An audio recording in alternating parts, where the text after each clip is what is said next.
Et le journal des Alpes se poursuit avec la rubrique Entre nous. Bonsoir Aurélie Bonsoir. Massé. Alors on commence ce soir avec une rencontre avec un entrepreneur non-voyant qui dirige une troupe de comédiens. Oui, Pierre Achache est atteint de rétinite pigmentaire. Il ne voit plus depuis 10 ans.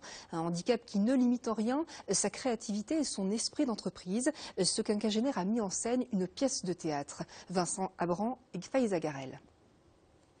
Je voulais vous dire que vendredi après-midi, si vous pouvez être disponible, parce que j'ai... À défaut de pouvoir se déplacer librement, Pierre Achache rencontre ses clients et partenaires sur Skype. Depuis son bureau suréquipé à Grenoble, il négocie, pilote ses projets à distance. Dans les affaires, sa cécité est loin d'être un obstacle.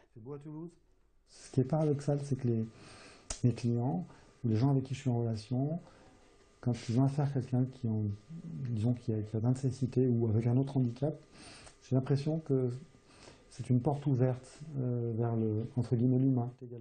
Créer sa société, il n'y aurait peut-être pas pensé s'il n'était pas devenu aveugle. Dans une autre vie, il était professeur d'économie, mais rapidement, la rétinite pigmentaire dont il est atteint progresse. Il préfère alors changer radicalement de voie et se lance dans les télécoms dès 1986.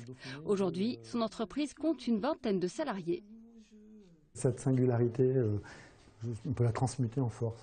J'ai toujours vu le handicap comme un atout plutôt qu'un poids.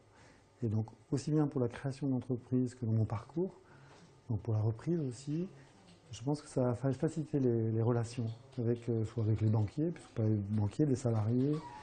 Allez. Et s'il a pu changer le regard de ses relations de travail, aujourd'hui, il souhaite aller plus loin.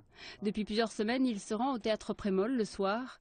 Ici, il accompagne cette troupe dans une mise en scène inattendue de la pièce Les Aveugles de Maurice Maeterlinck.